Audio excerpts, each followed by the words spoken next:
Wonderful. నీ ప్రభావంతో ప్రియలో చాలా మార్పు వచ్చింది. ఇప్పుడు ప్రియ క్రమశిక్షణకు మారిపోయింది. Really I'm very happy.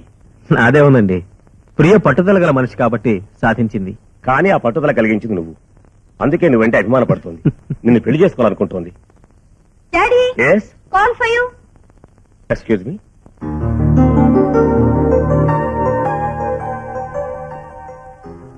ఎక్కడి నుంచమ్మా? న్యూయార్క్.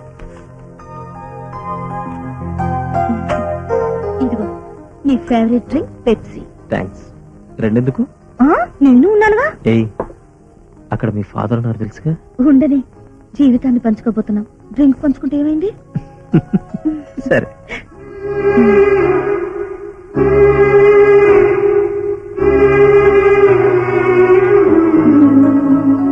అసలు డాడీ ఎంత హ్యాపీగా ఉన్నారో తెలుసా? మంచి రోజు చూసి మీ పేరెంట్స్ ని కలిసి పెళ్లి ఫిక్స్ చేయాలనుకుంటున్నారు. పెళ్లి ఫిక్స్ అయితే మన అమెరికా ప్రపోజల్ కూడా డిసైడ్ చేయొచ్చు. హనీమూన్కా? కాదు, అక్కడ సెటిల్ అవడానికి.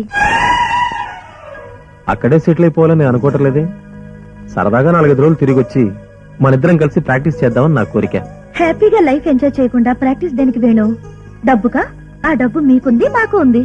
10 మందికి ఉపయోగపడాల్సిన డాక్టర్ అయ్యుండి నువ్వు ఇలా మాట్లాడడం చాలా అవమానం ప్రియా. అవమానం ఏముంది? డాడీ పోరు పడలేక డాక్టర్ కోర్సులో చేరాను. నిన్ను పొందడం కోసం అది పాస్ అయ్యాను. అంతేగాని నాకు ఆ వృత్తి మీద ఏమాత్రం మోజులేదు. డబ్బు కోసం సేవలు చేయడం నా వల్ల కాదు. నా భర్తగా ఆ పని నువ్వు చేస్తున్నా నేను భరించలేను. I hate that bloody job. Shut up. వృత్తిని కించపరుస్తూ నువ్వు ఇంకొక మాట మాట్లాడినా నేను భరించలేను. నేను నిన్ను ఇష్టపడింది, పెళ్లి చేసుకోవాలనుకుంది నువ్వు ఒక డాక్టర్ అని, ఇద్దరం కలిసి వీలైనంత వరకు రోగులకు సేవ చేద్దామని. నీ కోసం ఇంతగా మారిన నా కోసం నువ్వు ఆ మాత్రం మనసు మార్చుకోలేవా? కావాలంటే అక్కడే ప్రాక్టీస్ పెట్టుకుందు గాని పెళ్లికి ముందే పంతాలకు పోవద్దా?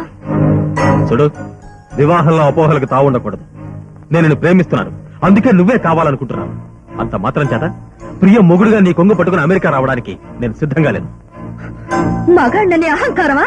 కాదు, ఈ దేశం మీద ఉన్న మమకారం. నువ్వు నన్ను పెళ్లి చేసుకోవాలనుకుంటే ఇక్కడే ఉండి నాతో పాటు ప్రాక్టీస్ చేయాలి. నెవర్. నువ్వు నాతో రావడానికి సిద్ధంగా ఉంటేనే మన పెళ్లి జరుగుతుంది. ఇదే నీ నిర్ణయమా? ఎస్. నాకంటే మరొకటేదో ముఖ్యం అనుకునేవాణ్ణి. నేను ఇప్పుడు పెళ్లి చేసుకోను. Thank you Priya. నాకు ఫస్ట్ డ్యూటీ, తర్వాత ఏదైనా. వేణు, వేణు